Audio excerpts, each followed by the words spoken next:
Face à ces puissances ennemies, Gênes n'a pas d'autre choix que de construire des défenses toujours plus redoutables. Chaque évolution, chaque progrès de la défense de la citadelle de Bonifacio est un indicateur, est un témoin de l'évolution des techniques, des ingénieurs, de l'architecture, de l'armement, de la stratégie, de toutes ces connaissances dont la maîtrise assure la maîtrise d'un territoire.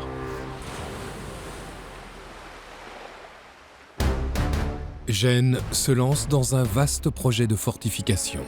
Première étape, pour concevoir une défense efficace, analyser minutieusement le terrain. Et alors, Bonifacio, c'est véritablement l'archétype du lieu, de la topographie, de la géographie extraordinaire. Le côté sud, c'est le côté de la Sardaigne. Les falaises sont à pic. Le côté ouest est tout petit, c'est l'extrémité de la presqu'île, et le côté nord, ce sont des falaises avec des surplombs. Donc, impossible d'y accéder.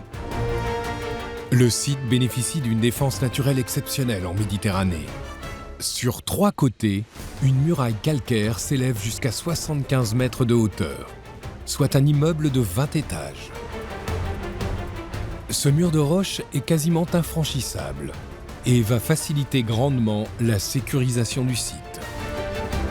Et donc, au lieu d'avoir à travailler sur les 4 côtés, on va dire, les ingénieurs, les concepteurs n'ont à travailler que sur le côté faible. Le maillon faible, c'est l'endroit où la presqu'île se raccroche au reste de la Corse. Pour les ingénieurs, la solution, c'est de construire un solide mur d'enceinte. La nouveauté, c'est le mur. Le grand mur, si vous voulez, de fortification. On coupe l'espace. On va bloquer l'entrée, on bloque l'accès. Donc c'est là où commence le travail. C'est bloquer l'accès pour pouvoir sécuriser ce qui est derrière. 6 siècles après sa construction, voici ce qu'il reste de ce mur d'enceinte. À l'époque, les bâtisseurs ont réalisé une extraordinaire prouesse technique en exploitant au mieux les qualités naturelles du terrain.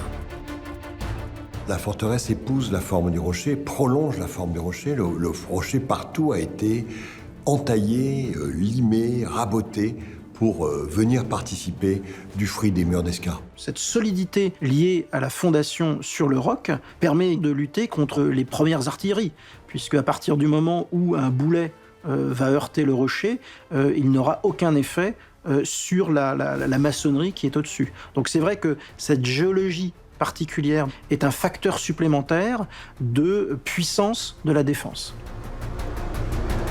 Ces murs atteignent 8 mètres de haut et mesurent plus de 2 mètres d'épaisseur. Cette enceinte, complétée par les tours, condamne l'accès à la ville. Et pendant 200 ans, elle va se montrer d'une efficacité sans faille.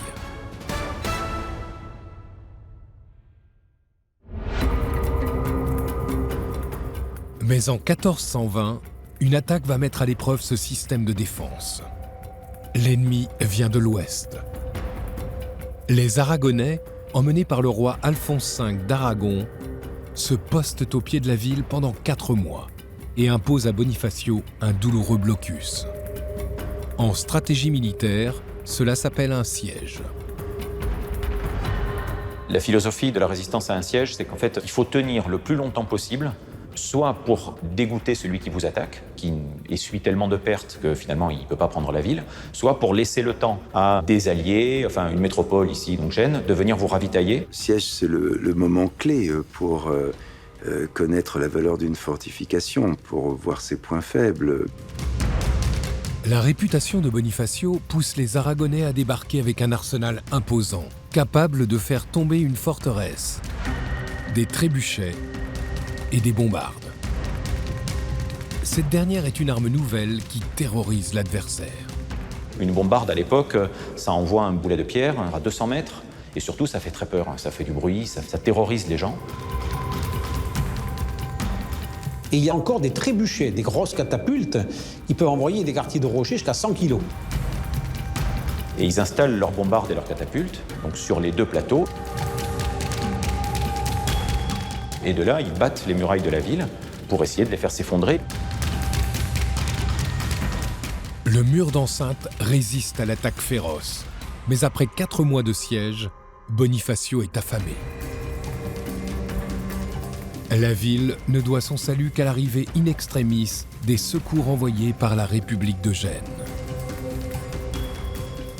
Alors que la navigation est très difficile, on est en novembre-décembre, ils réussissent à armer une flotte de secours. Alors c'est presque hollywoodien, quoi. C'est-à-dire qu'ils arrivent à Bonifacio quasiment le jour où la ville avait promis de se rendre s'ils n'étaient pas secourus. Donc les secours arrivent à la dernière limite. Le siège mené par le roi d'Aragon a été interrompu parce qu'une escadre génoise a réussi à ravitailler la ville. Si Bonifacio reste une forteresse imprenable, la cité a pris conscience du problème crucial que posent les réserves de nourriture.